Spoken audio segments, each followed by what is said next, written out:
I'm DJ Pompey from No Coast Raps, and welcome to the Spaghetti Report. Snap back to spaghetti. Oh, there goes spaghetti. Oh, there goes spaghetti.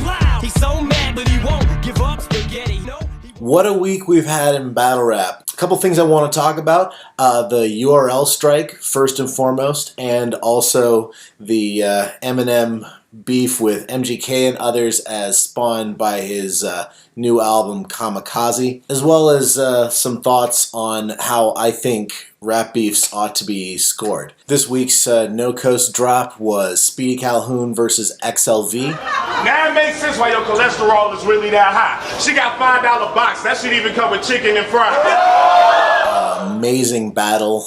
Speedy Calhoun was the most recent league title contender. He's from Chicago, and XLV is the current St. Louis division champ. He is defending his title versus THC October 12th and 13th, the Arch Rivals event, where I'll be battling OK Nice. So anyway, the big news, the URL strike. This all happened so fast, and I think a lot of people caught wind of it, but it's not even entirely that clear what has happened because it began maybe around Wednesday and has already been squashed yesterday. Most of the discussion that happened went down on Angry Fan Show on Blog Talk Radio, and I haven't seen a lot of condensed synopses of what went down. I'm going to tell you some of the things that were said and some of the things that happened and give you my take on it. So basically what happened is several top names from URL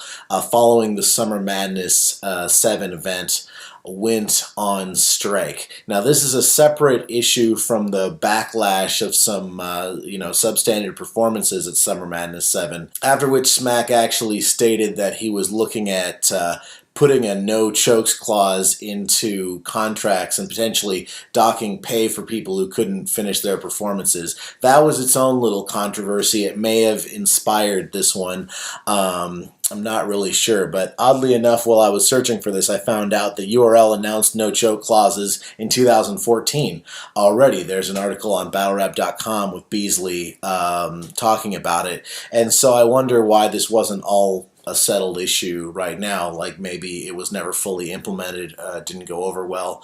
I don't know. Everything old is new again. All I know is that if you were to go to a Broadway play and, three different people on the cast completely forgot their lines in the middle of a scene, you would just be flabbergasted. That wouldn't fly on off-Broadway. It doesn't fly in a high school play. So whether it's contract clauses or shorter rounds or sobriety clauses or what, I don't know. Certainly something could be addressed when the biggest card of the year has that many people falling short. However, the people striking were not the people who had issues as far as that goes. They were very consistent from what I saw. So Hitman Holla, T-Top, and others have declared a strike after hearing rumors about how much the Summer Madness pay-per-view made, and it was thrown out there. I was just seeing this on social media. I don't think there was any real basis for saying this, but it was rumored that the Summer Madness pay-per-view grossed $1 million.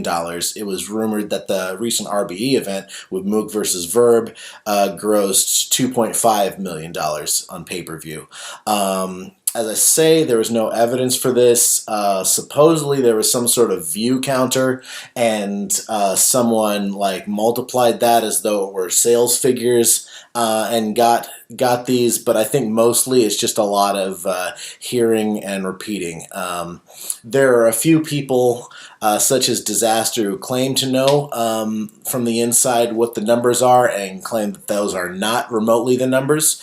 It was respectable, but nothing up in the millions like that. So basically this has already gone off to a pretty shaky start. Hitman Holla goes on Angry Fan. He says some things. He says, we're getting done dirty. The pay-per-view's bringing in hundreds of thousands. RBE has 117,000 subscribers. Murder, Mook, and Verb did that. Well, that's not entirely true. They had almost 100,000 before, and they were going up in a typical month by about 2K a month. So you can certainly say that it brought them, say, 20% of their subscribers, which it would have taken them maybe 8 months or more to get had that not happened. That's a contribution for sure, but basically I'm addressing this notion that like the magic wand of Murder, Mook, and Verb created the entire RBE following. You know, they've been putting out classics for a long time and probably taking some losses. They spent a lot of money on Murder, Mook vs. Verb, and they probably deserve to get the exposure they got out of it. He also talks a little bit about requesting release dates and contracts. Actually, I think that's independent of all this. That's a decent idea. If you're concerned about release dates or any little issue about how business is going to be handled, at negotiation time, probably bring that up. And I think, you know, release dates are certainly one of those things. I have no qualms with that, not picking on Holla entirely, but throwing out these fuzzy numbers and certainly throwing out a lot of numbers without considering any of the expenses that count against them, I think it's just a bad look. It's not going to hurt the top tier people because they can find out if they want to know. They can find out roughly what the deal is. It's the thousands of people working their way up the ladder. If you tell them there's a pot of gold at the end of that rainbow that isn't there, they're going to make life decisions based on that, some of them. And, you know, if they think that it's realistic that they might be getting 10K for a battle and be able to, like, pay for school with it or something, and they do all this work and fly themselves around to get there, and there's nothing there, man, that hurts people. So here's a quote from Holla. He says, "How much does it cost to rent a venue? Nothing. We pay for the venue, we get mics, we get someone to record, and we do pay-per-view. It's nothing." So he's basically saying, we could have gotten all that money and gotten a better chunk of it ourselves. And in the next breath says, but I'm not trying to start a new league. Yeah, I guess you're not. I mean, some battlers have. Like, for instance, Arsenal started UW. He wasn't the only person running it, but, you know, he went off and supported that. And in fact, UW ultimately went broke in order to bring us Loaded Lux versus Holla the Don. Almost every instance of a battler making the numbers Holla's saying they should be, i.e. like more than 20K for a battle, every instance where that's been tried has been a financial disaster. Lux versus Hollow, ultimately, though one of the best battles that's ever occurred, bad investment. Diz vs. Cannabis, the understanding is that far from broke even. Diz vs. Cassidy, again, huge financial losses there. Fredro Starr versus Keith Murray, on it goes. These were not particularly good investments, even though the pay-per-views were widely viewed. I bought several of those. He says, you can eat half your life on one hit single, so why can't these guys eat for a couple years on one battle? I mean, that's totally apples and oranges. He says, Chilla Jones versus JC should have made at least $60,000. Like, okay, great. I mean, Chilla Jones versus JC is great, but where does that $60,000 come from? You know, okay, they didn't have pay-per-view at that time, but maybe they could. It was like in a barbershop or something, so hard to imagine more than 100 tickets being sold by that.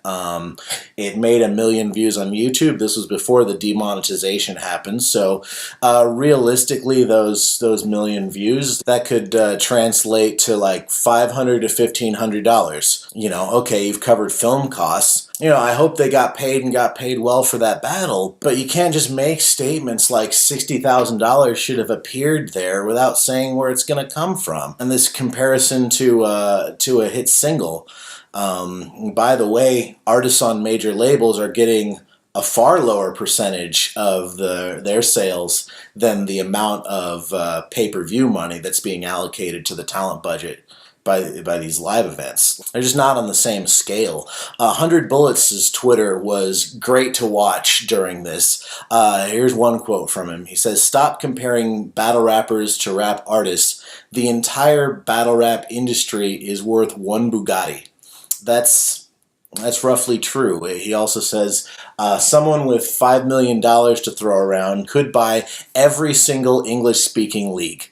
Also true. When you think of how many people are involved in this, there's just not as much coming in as some people would expect. Which leads to Holla saying things like, just give everyone in the card an extra 10K. Won't hurt nothing. Hey, you know, I hope they all do get that money, but let's look at this more realistically. We don't know how much pay-per-view grossed, but let's say it grossed $500,000. A pay-per-view outlet takes probably 20 to 50% of those sales. So maybe we've got 300,000 to work with. So you think, okay, so you divide up 300,000 amongst all the battlers. Well, not so fast. 14 battlers. So it's generally known Hitman's getting 20 to 25. So let's say that happens. A couple of the others at the top get 10. Everyone else gets around 5. We've now got roughly what the talent budget for Summer Madness 7 was. Maybe rounding up a bit, but we're all now almost to 100K. Now there's travel for the battlers, travel for the staff.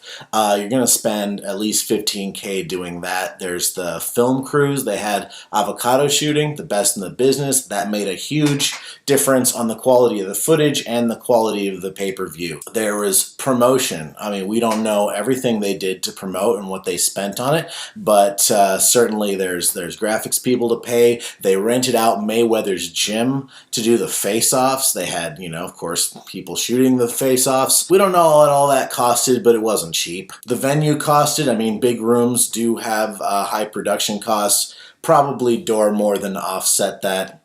If you wanted to know what they made off the door, it's pretty easy with any event to do just ticket price math on how many people were there, subtract a ton for the guest list. Math can be done. But we're talking here about the pay-per-view. That's what's causing the controversy. So we've already shown that 100,000 went to the battlers, and maybe another 50K minimum went to other ancillary expenses. Okay, so you think, like, why can't that under 150,000 just now go to the battlers? I mean, everyone's talking like the battlers are the only ones contributing, and that the staff aren't doing anything worth being paid for. That's ludicrous. They're working harder than anyone. It's much harder to throw even a small event than to prep a battle. And they made all these commitments, all these financial commitments, not knowing how much the pay-per-view would make, not knowing if they were going to make it back. They took on the risk. Disaster said in a later Angry Fan interview, y'all want to cash in whenever you hear they made money. But when they lose and go into debt, did you want to take that L with them then? So as I say, the strike has already ended based on T-Top saying, actually, the numbers we'd heard from the pay-per-view are completely wrong, so this was all based on nothing. But before it ended, this is what I had to say. I posted this on a thread that Lex Luthor started. I said, the fact that they feel the need to go public with a negotiation, which is what this is, not a strike, right? Strikes are something unions do. You can't strike before you unionize. You unionize, you get involved in a collective negotiation, negotiations fall through, then you might strike. So there was not a strike, it's analogous to one perhaps, but with not enough time for private negotiations to even really advance, they're going public. That suggests to me their negotiation position is not strong. Why? Because there are not numerous leagues that are grossing at Summer Madness levels for those different leagues to compete over the talent and drive the price up. There's starting to be RBE at that level now, just recently. There aren't multiple to start this bidding war. Why is that? Because URL is a bigger brand than any single battler and is a more effective infrastructure than any other league, and there are hundreds of leagues in America. That took work. Mind you, I like to see rappers getting paid, but I feel like there are other parts of the equation aren't being considered. And if it's the case that the agreements were honored, then saying things like cheated, as was in the headline, is unfair. You can't say URL's cheating battlers in a situation where you're saying, well, we made an agreement we're now not happy with, and URL honored it, but we want more. I think, especially given the fact that several of these people were in the midst of a multi-battle contract and are now trying to go public in order to renegotiate the contract they haven't fulfilled yet, that's just really bad business. And you think you could handle the business better if that's the way you go about things? I'm being as nice as I can here. Maybe in the middle of the contract, you are now worth more per battle. If they didn't think there was a good chance your value was going to go up, they wouldn't have signed you to a multi-battle contract at that particular rate. By giving you that contract, they were betting on your value going up, and they've now helped it happen. Calico and Hollow the Dawn made good points on Angry Fan about, like, you know, you just need to finish out your contract and then see if you can get a better one after that. But you had a lot of people saying, like, well, if these 14 battlers had just gone anywhere else, they could have made that same money that URL made off of one event. Yeah, I don't think so. But hey, if a bunch of big names want to speculate on taking a pay-per-view percentage instead of a fixed guaranteed rate, boy, am I more than willing to try that out for a card. Everyone push the pay-per-view, see how well it does, and all the talent can split the pay-per-view after travel and other expenses have been recouped. So split the net. What do you think? And we can see. But as I say, I think if you try doing the same thing in a controlled experiment, you're going to find out the URL was bringing an awful lot to the table. I said a lot, so I hope you're commenting as we go. All right, second item. Eminem dropped the Kamikaze album last week. Eminem is such a polarizing figure, and as much as some people may be sick of talking about him, I can understand that. There's a reason why he's an interesting person to talk about in terms of his legacy. He's polarizing, and discussions about him are essentially discussions of what we value in rappers and rap music. Like, the reason that I don't think that Eminem is on the table as a top 5 rapper is because his catalog is really inconsistent. If you cut about half of it away, then he's still got a huge catalog of really great stuff. If that was all he had done, hey, maybe he's the GOAT. But I value that consistency. A lot of other kind of value discussions come to bear with Eminem. Technicality. He's arguably the most technical platinum artist, with Big Pun being the runner-up. It's very unusual for a pop artist of any kind to use rhyme patterns in the way that he does. I think he's got kind of an interesting marketing strategy for the Kamikaze album, which is basically a retaliation against everyone who didn't like the Revival album. So I guess retaliating against me too. I didn't care for Revival too much. And he throws a whole lot of shots. Well, every time that happens, now that provokes perhaps a reaction, and that's a whole nother headline that's tying back to that initial release. So this has been bubbling for the last week or so, and it's really interesting. I think it's kind of similar to when 50 Cent was first dropping mixtapes and just like went after everyone in New York. It created this whole feedback loop. Everyone wants to see Joe Budden respond in song form. He opted instead to respond on his podcast, which was kind of a brilliant move, you know, promotes what he's working on, but he's left open the opportunity that if Eminem does a really targeted diss instead of just a couple lines in a song, which is what happened, then Budden might respond to that. Who did respond though with a couple with a full track a couple days later and a music video was MGK, Machine Gun Kelly. Not Machine Gun Kelly, also known as Logic, who started iBattle. It's a different Machine Gun Kelly, not the one from Scribble Jam. Eminem is, according to several people, working on a response, and we're now seeing a lot of people saying, well, he didn't respond in 2 days, been 3 days, been 4 days, so, you know, auto loss right there. This is kind of a new thing in the history of diss tracks. You know, certainly if you look at the top 10 diss tracks over time, almost none of them came out in a matter of days or even weeks. I think actually Drake has kind of introduced this expectation with a couple of immediate comebacks that he had, in particular the Meek Mill, where he did Back to Back, which is like a really good diss track. That put a lot of pressure on Meek Mill, who didn't think he was going to have to get out of his bed for this. All of a sudden, everyone's like, come on, you need a track in a couple days. And that was a brilliant move by Drake, but you can't let that define how all rap beefs are going to be played, or else you're going to get a bunch of hastily done crappy tracks you don't want to listen to a year later. Are we still bumping Sheether? No. Why? Because it was an attempt to do a song full of like 4 or 5 minutes of bars that was put together and recorded in a couple days. You know, you don't get a good result with that. It is, you know, far, far from the best Remy Ma can rap on a track. I would have liked to see what she did in a week and a half. So this comes down to the Pompey 1.0 rap beef scoring system. I'm going to say some of the ground rules that I've come to adopt. First off, a round of a rap beef. What is that? Well, it's not throwing a subliminal. It's not a couple lines in a song. Basically, nothing on Kamikaze, for instance, is a round of any of these battles that are developing afterwards. In my opinion, a round is both of them have dropped at least a 16 that was, if not fully targeted and personal, it was heavily targeted. Obviously, MGK has done that. We're at the bottom of the first round. So everyone's saying, oh, it's M10, it's MGK10. It's not any of those things. It's bottom of the first. That's my opinion.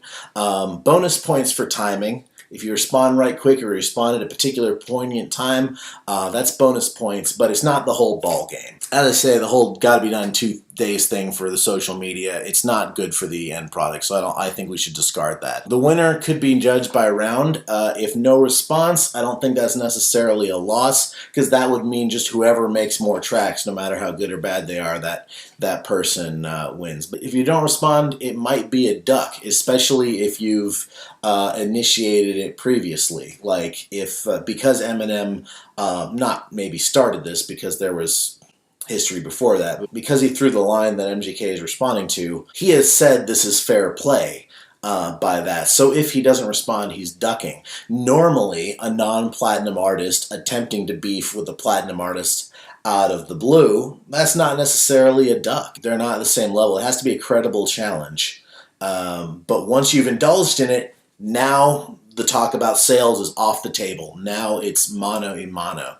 Winning at life doesn't impact a rap beef. We might as well just compare the record sales and not make beef tracks if that were going to be how battles worked, or just show up to a live rap battle and bring a printout of your verse tracker and not say a word. That's not how it works. However, the way that a beef ends might constitute conceding a beef.